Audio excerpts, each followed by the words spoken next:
Today in this video, I'm just going to be going through getting started and writing one simple test for using Cypress. There's a lot that you can do with it. I'm just going to keep it really simple so that you can just follow along and quickly just get up and running, and then you can use that as a jumping off point to do more complex stuff. And I think in future videos I'll do some more complex stuff, and let me know in the comments if you guys have any requests. I'm just going to be testing this simple little sentiment analysis app that I made in React. By the way, if you guys want to see how I built this, I'll put a link in the description to that video. Pretty much my test is just going to be simply routing over to sentiment analysis and then putting in positive text and negative text. I'm already in my directory here. So this is my root sandbox directory. That's what I call this little app. Install Cypress.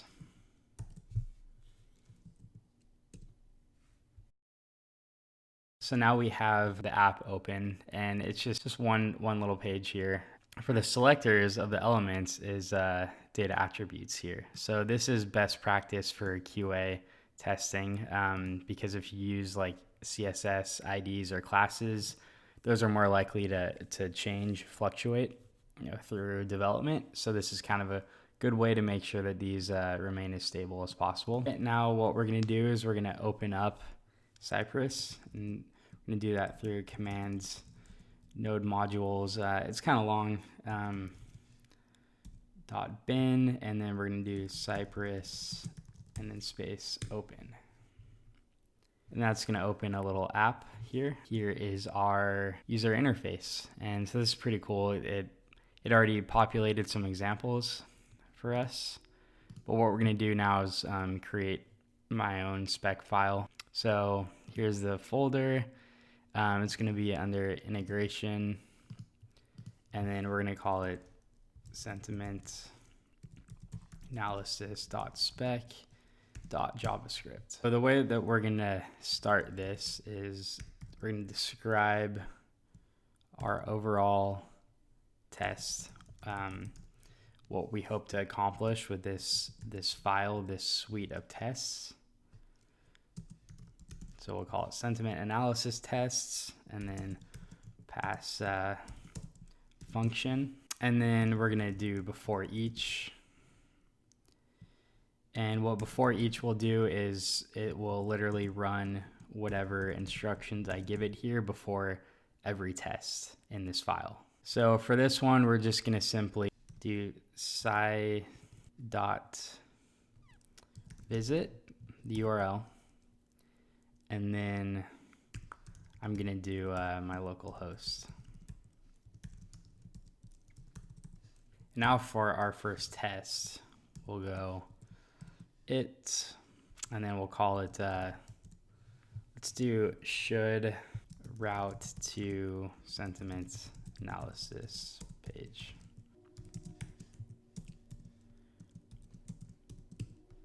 And so what we're going to do is we're going to look for a link on our landing page that contains our navigation title. So you come over here, sentiment analysis. This is our landing page, and we're going to want to click on that.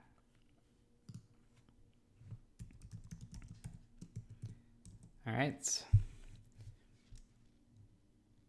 And now we're going to do our first assertion to make sure that our location, and then it's going to be path name. So this is going to be the path after our root domain. So localhost 3000, and then we're going to be the path name will be / sentiment analysis. So so this should equal, and then this will be the route is sentiment analysis. Let's go ahead and let's just run this and see what happens. All right, so we need to reopen it to get access to the spec file that we just created. Let's double click that. And okay, there it is. It loaded localhost 3000 / sentiment analysis. And this is really cool. It kind of gives us a breakdown of each step that it took. And then here's the assertion in green. This is really cool to get. It gives you a before and after response or request and response. So that's cool. And then hover over contains, and it'll show you the actual element on the page. Let's just see it fail, and let's delete that. And it automatically retries, and you can see here that timed out retrying this, because it actually waits. If it doesn't find it immediately, it'll wait a little bit to see if a request needs to be resolved. All right, so let's create another test. Be able to interpret positive text. I think what I'm going to do here is I'm going to remove this one. I'm going to add the click to route the page in the before each. Now we're going to get our data attribute. So data text input. And this is our little text area where we're going to enter our text. We're going to do sci.get, and then within brackets, data text input. And then within there, we're going to type, this is happy positive text.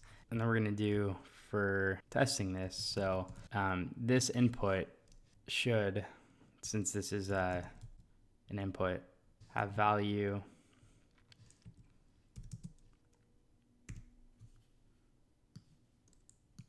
we'll make sure that the value is actually what we expect. We will get the sentiment score. So we're going to be looking for this little span element here. So the sentiment score that's returned, sci.get sentiment score. And here we're going to invoke the text. Otherwise, this will just return the element. This is a way of reading what's actually the text that's within that element. So we're going to get that text, and then that text should be greater than 0 to know that it's a number, and then it's going to evaluate that against 0. And of course, anything greater than 0 is positive.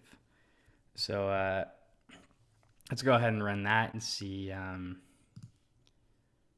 It entered in the text, and we get sentiment score of 5. And there we go, expected 5 to be above 0. So let's just swap greater than and do less than, just to make sure that this is working. And it's running through it. Assert. Okay, so you can see that it looked at 5, and it's 5 is obviously greater than 0, so it failed this. Now let's do the same thing, but for the actual general sentiment of positive or negative. So same thing, invoke the text, and we want to see if that, let's do equals positive. All right, cool. If we were, instead of just looking for this individually, and we're actually just looking at this whole element, we could do, instead of equal, we could do contain, and that would look for it as positive within this little statement here. Now, instead of just looking for positive text, let's add an assertion to this test and have it erase the text that we have in it, the positive, and then type in some negative text and make sure that it changes the score in real time. So let's change this so it should be able to interpret it positive and negative text. So what we're going to want to do is we're going to get this input again. And of course, you could refactor all of these into variables so that you don't have to write out as much. So for this, for any sort of input, you can just do .clear function. And now basically what we're going to do is we're just going to do the inverse of this. And here we're going to do, this is negative bad text. And so of course inverse, let's make sure that it's less than 0, and then this is going to equal negative. And come over here, and you see it runs very quickly. Positive, we cleared out the input, So you can see before and after. So clear.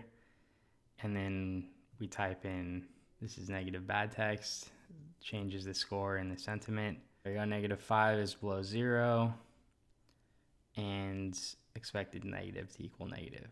All right, so there you have it. Just a really basic example of just getting started with Cypress end-to-end testing.